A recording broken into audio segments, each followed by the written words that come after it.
Bueno, queridos patitos, estamos con un libro bien interesante, como es este, de la tumba del cosmonauta. Daniel Entrialgo, nacido en Vitoria, Gasteiz, en 1971. Es un libro que encontré por ahí y lo adquirí y después me encontré con que era compatriota, a la vez, en este caso. Pero más con cualquier caso. Incluso incluye la visita a la Unión Soviética en 1937 de la selección nacional de Euskadi. Supongo que para introducir un elemento que incorpore la engarzación de la situación entre el marco de la Segunda República Española por el hilo conductor a través de un personaje llamado Fyodor Martínez Miashiev, periodista ruso de origen español, asturiano concretamente. Es un libro bien interesante, construido en varias voces, en varios tiempos, y que recomiendo vivamente que lo leas, porque vas a disfrutar, sobre todo, si te gusta el periodo Guerra Fría, el ámbito de la astronáutica, el ámbito de la lucha geopolítica y, por supuesto, la situación en la URSS, en el bloque oriental, en el ámbito de años 60, 70, 80. En ese periodo, seguro que este libro acabará teniendo importancia para ti, sobre todo con la configuración de todos los ingredientes, porque juega con el espejo, porque ciertamente no puedes establecer solamente la conexión, trata de jugar en forma de novela, la conexión entre los años 40, 50, 60, 70, 80, solamente en la Unión Soviética, porque genera ecos, por ejemplo, a través del origen común en la Alemania nazi, con las V2, por ejemplo, y ahí está el señor Bernard Brown para establecer el marco de la operación Paperclip para el ámbito de Estados Unidos.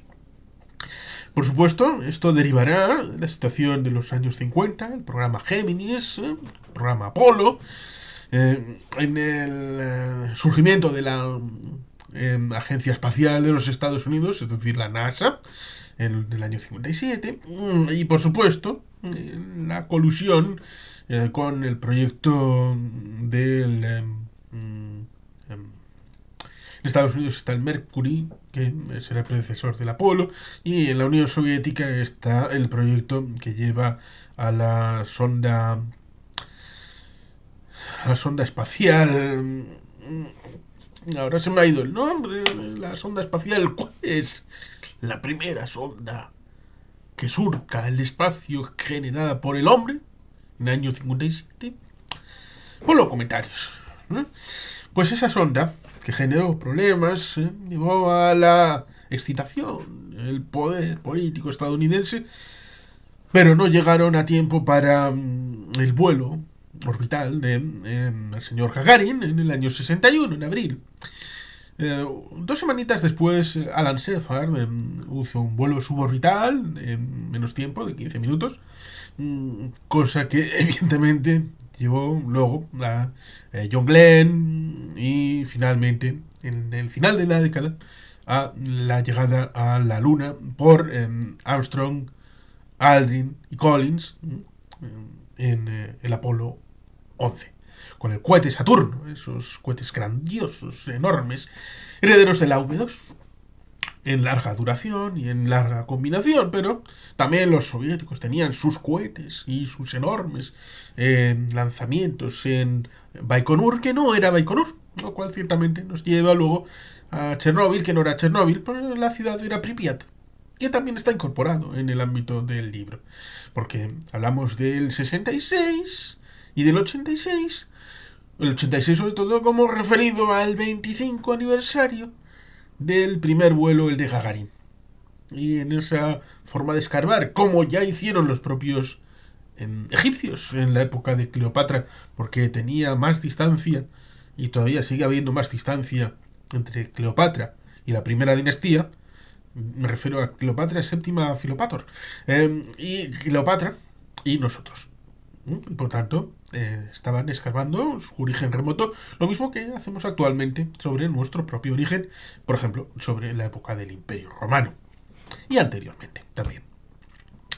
Nuestro interés de conocer las grandes preguntas fundamentales de las personas y de los colectivos, que evidentemente esto está impelido en el hecho de la propia persona de Fyodor, que evidentemente necesita saber quién es él a través de sus experiencias y de su conocimiento del marco colectivo, en este caso con el vector de la cosmonáutica. La ciudad de las estrellas, Gagarin, ese marco de referencia tan ilusionante en donde todo era posible, las grandes gestas del aparato soviético y la idea que viene establecida en el marco de la portada, donde establece la pregunta. Una pregunta que, bueno, viene en forma de sentencia, pero es una pregunta que nos impele a nosotros. ¿Cómo fue posible que fuera así?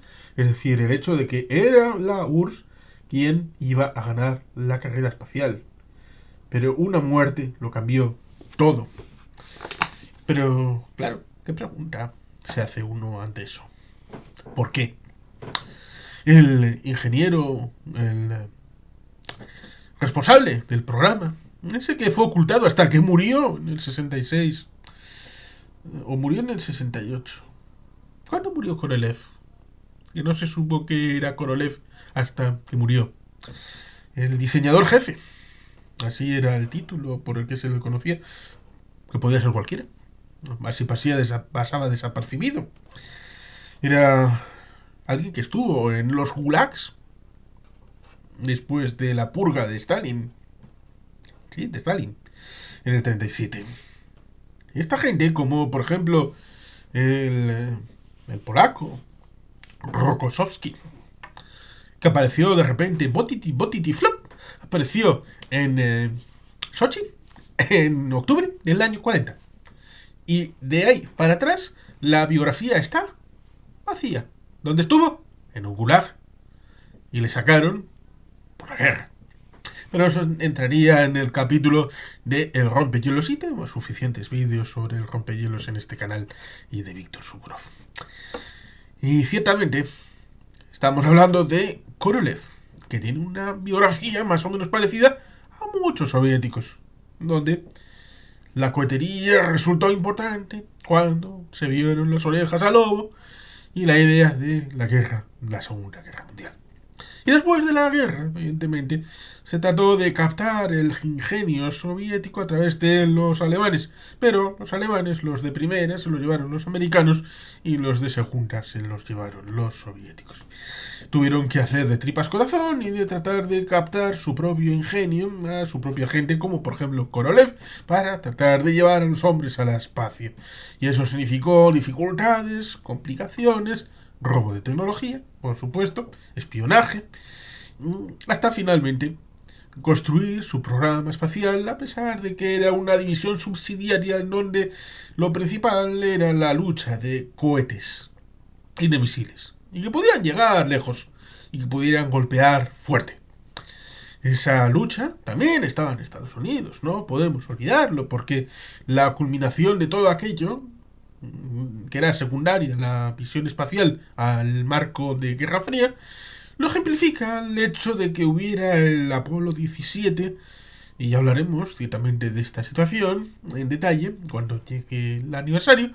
Y ciertamente el ámbito de que el Apolo 17 se fue el último, a pesar de que estaba el Apolo 18 listo y preparado. Y la tripulación estaba la de la titular, con los 3 astronautas titulares y la de suplente, en esa misión y en otras de la saga Apolo. Pero el Congreso cortó la financiación y se cortó la saga Apolo. ¿Por qué? Pues porque ya habían hecho la función completa y lo que habían testado en los vuelos hacia la Luna, pues ya estaba suficientemente testado. Y el beneficio potencial de las visitas a nuestro querido satélite, pues que más que la Luna se le podría llamar Selene, y los habitantes supuestos selenitas, pues ciertamente compensaba, no compensaba el vuelo hacia la Luna, y por tanto no convenía, salvo que se encontrara, por ejemplo, Helio 3, eso sí ya es interesante, o como salto hacia Marte. y hacia otros planetas, o para servir de base para captar estos cometas que están cargados de minerales y hacer minería espacial ya directamente en el espacio sin tener que ponerlos en órbita o directamente bajar ese material a Tierra para poder ejercer la minería en superficie. Además que evidentemente generaría una problemática, por ejemplo, con el asunto del bólido de Chelyabinsk, que lo tenemos no muy lejano, y evidentemente eso genera un riesgo para la población, porque tú no sabes muy bien cuándo baja, cuándo desciende, el desgaste que puede tener, y dónde puede caer, y si puede hacer daño en una población urbana. Por lo tanto, si puedes evitarlo con hacer minería espacial, capturarlo, el cometa y todo esto, pues y hacer la extracción del mineral y ir bajándolo, ya sea con un ascensor espacial, como han ideado algunos, o con cápsulas a través de la Luna y bajarlo a Tierra, pues estas cosas pueden compensar la generación de una estación permanente en la Luna y el vuelo de aquí a la Luna. Pero eso evidentemente tiene sus complicaciones y sus dificultades. Y por supuesto, evidentemente, había unas prioridades y esas prioridades eran las militares sobre las científicas, a pesar de que una vez que estamos en esto, pues da la posibilidad, porque también era una lucha de Guerra Fría, o lucha cultural, lucha también de los deportes, y por supuesto también en el ámbito científico. Eran las luchas de propaganda y de ego entre las grandes potencias soviética y estadounidense en el marco, decimos, de la Guerra Fría. Y eso significa que hubo la posibilidad, la ventana de oportunidad para hacer estas operaciones de salida al espacio, y ahí estuvo Gagarin, estuvo Titov, estuvo Leonov y otros grandes en el ámbito de la Unión Soviética, pero en esa búsqueda del ámbito de la memoria, del grandeur, que diría en francés, del ámbito de la Unión Soviética. Recordemos curiosamente que lo que conocemos como ensaladilla rusa en Rusia, que es el lugar de donde supuestamente viene, se llama ensalada Olivier. Pues ciertamente tenemos el libro este de la tumba del cosmonauta, en donde nos establece el relato bien interesante y bien trazado y trenzado para ese marco de que ha desaparecido de la foto un muchacho. Y él nos lo dice aquí detrás. Unión Soviética, invierno de 1966, en una taberna perdida en la Siberia Oriental, un piloto de combate alcoholizado llamado Grigori Nelyubov presume de sus días gloriosos de cosmonauta como compañero del gran héroe nacional Yuri Gagarin. Yo pude ser el primero, afirma con un vaso de vodka en la mano. Pero nadie lo toma en serio. Todos lo consideran un borrachín y se burlan de él. Todos excepto una atractiva viuda con aspecto de campesina, la única que se acerca hasta su mesa. Cuéntame tu historia, soldado. Unos días más tarde, el cuerpo sin vida del piloto aparecerá junto a las vías del ferrocarril tras una tormenta de nieve. Moscú, 1986. 20 años después, Fyodor Martínez Miasieviev, un periodista ruso de orígenes españoles, recibe el encargo de escribir un artículo conmemorativo sobre la historia del primer ser humano en alcanzar las estrellas, hacía 25 años. Comienza así la investigación de los oscuros archivos oficiales, lo cual lo llevará a descubrir, casi por azar, una serie de fotografías manipuladas por los servicios secretos, así como la posible existencia de un cosmonauta desaparecido del que nadie ha oído hablar jamás. Un rostro sin nombre al que empieza a denominar X2. Evidentemente, este libro habla no solamente de X2, sino también del cosmonauta Bondarenko, uno de los 6 de vanguardia, que fueron los que fueron seleccionados de la primera promoción, que fueron 20. Evidentemente no existe este periodista, es ficcionado por parte del autor para incorporar a dos autores, uno soviético y uno estadounidense, que investigaron y sacaron en los años 80 la lista de los 20 nombres de esa primera promoción en la Ciudad de las Estrellas, y que evidentemente significa profundizar en el conocimiento de lo oculto, porque no solamente le pasó esto a este X2, Niolobov, sino también a otros que fueron desaparecidos de las fotografías oficiales materiales de la Unión Soviética. Este borrado significa lo que los cartuchos del Imperio Romano hicieron también en Egipto, en muchos imperios. Eliminaron a la persona porque querían eliminar la memoria.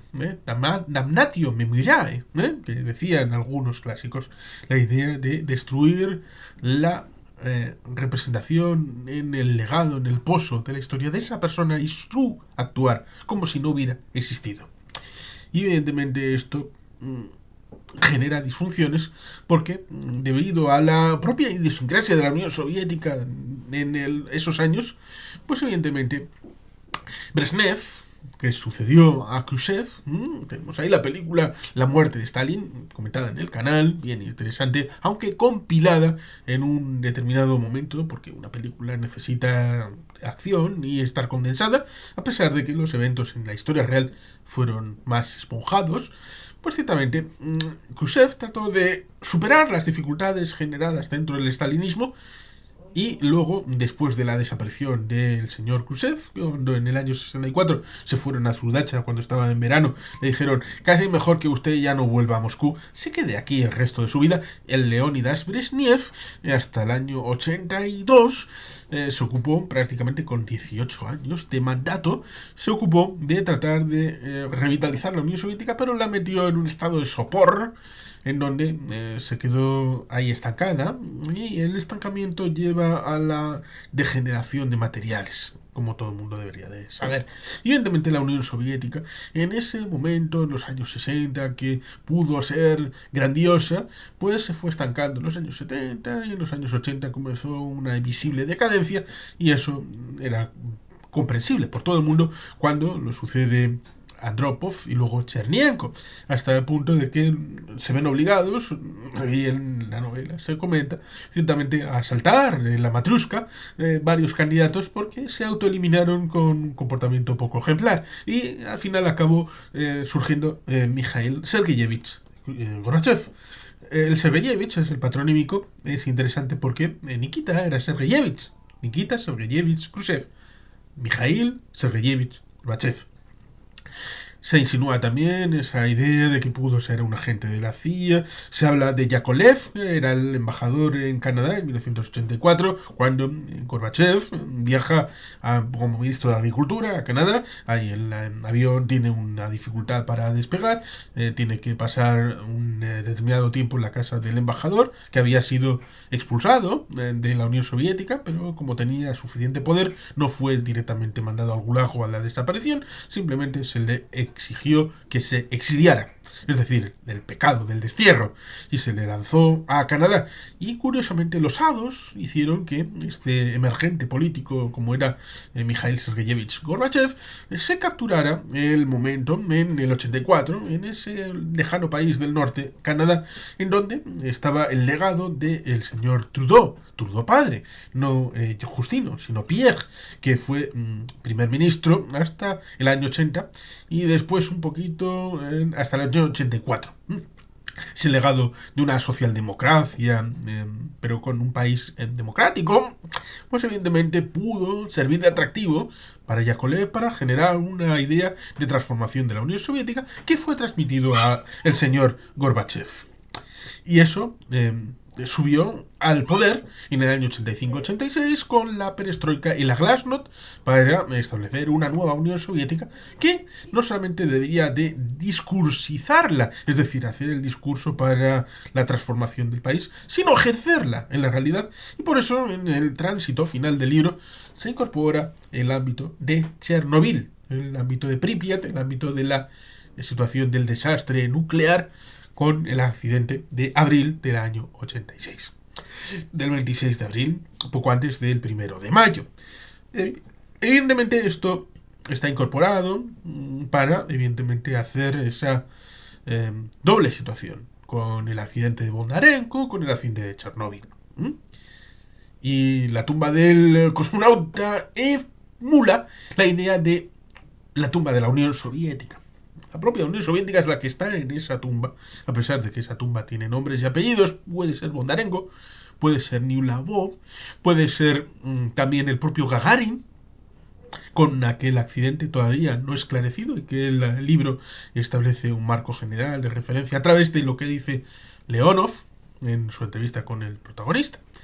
Es, por lo tanto, algo bien interesante porque establece todas esas líneas, la de von Braun, en el ámbito de Estados Unidos, la lucha con la Unión Soviética, Gagarin, Korolev, la Ciudad de las Estrellas, los 6 de vanguardia, como se les elige, de los 20 de la primera promoción, y todas las cosas que también van incorporando a través de toda esa saga familiar ficticia, como reconoce el propio autor, pero que encaja muy bien en interpretar a nivel personal esas grandes líneas de la Unión Soviética y cómo ésta va generando su propio tejido a través de la confrontación en el espejo de lo que uno dice ser y de lo que es realmente. Y por tanto, ese choque que finalmente cristalizará cuando llegue el final de 1991 con la dimisión del propio Gorbachev el 25 de diciembre del año 91, después del acuerdo del bosque de Bielavetza, pues ciertamente acabará la propia Unión Soviética, pero la tumba está en esas mentiras, está en esa forma de gestionar los secretos, la matriushka rusa y, como se dice en un determinado momento, Niulavov, voy a decirlo bien, Grigorievich Nelyubov, que sería parte importante, tiene ese alma eslava que es tan impulsiva y tan sufrida. Lo bueno y lo malo del alma eslava está en X2, en ese cosmonauta olvidado para la historia, y como él, muchos otros elementos de una hazaña histórica, pero con sus matices y con sus claroscuros que fueron convenientemente olvidados en ese subsumir todo aquello en la lucha por la victoria en la Guerra Fría. Con la dificultad, evidentemente, de que los americanos tenían una prensa libre, tenían una sociedad encima del asunto, tenían unos políticos que necesitaban ser electos y reelectos, y por tanto tenían una presión social y una presión comunicativa que dependía también de lo social, y evidentemente un poder político que estaba supeditado al pueblo. También con sus dificultades, sus búsquedas de tecnología a través de los nazis, sí, pero evidentemente con sus beneficios, por supuesto, de una sociedad occidental, democrática y liberal. Y por supuesto, en el otro lado está la búsqueda también de esa ingeniería, pero desde un punto de vista de dictadura, totalitarismo, autoritarismo, que es la brida de lo que a mí me dice, en el fondo, ese rumor de fondo que me habla de Ucrania. Ucrania, de los cosmonautas ucranianos que fueron represaliados u olvidados como Bondarenko. Y la idea de Chernóbil que está en Ucrania, la idea de la represión de las nacionalidades y la idea que se dice al final de que cuando estalle no será por presiones de Occidente, sino por las repúblicas que querrán independizarse de la madre patria rusa dentro del marco de la Unión Soviética. Y por lo tanto, eso es la música de fondo que a mí me habla desde el concepto Euskadi de este autor vasco. Por tanto, yo creo que este es un libro que conviene leer a aquellos que buscan su propia identidad, saber quiénes son, de aquellos que buscan estudiar el ámbito de la Unión Soviética, de la cosmonáutica, el ámbito de la Guerra Fría. Es un libro, por lo tanto, yo creo que muy interesante, apasionante, y cada vez que va uno leyendo, acaba por entender, uy, esta beta no la había tenido en cuenta, pero está, y qué bien que está. Y todo gira en torno a una trama que está autoconcluida muy bien. Y no solamente eso, sino que invita a que aquel que entre por esta puerta para conocer este ámbito, luego quiera investigar. Y eso hace que este libro sea muy bueno y por tanto lo recomiendo vivamente. La tumba del cosmonauta. Una trama para comprender cómo se comportaba la Unión Soviética en esta búsqueda de grandes héroes para luego pasar a esos grandes héroes por la trituradora y desmontarlos y destruirlos y olvidarlos. Y por tanto, aquí está. Y sin más, queridos patitos, es que ricasco, agur pero bat. Beti bien.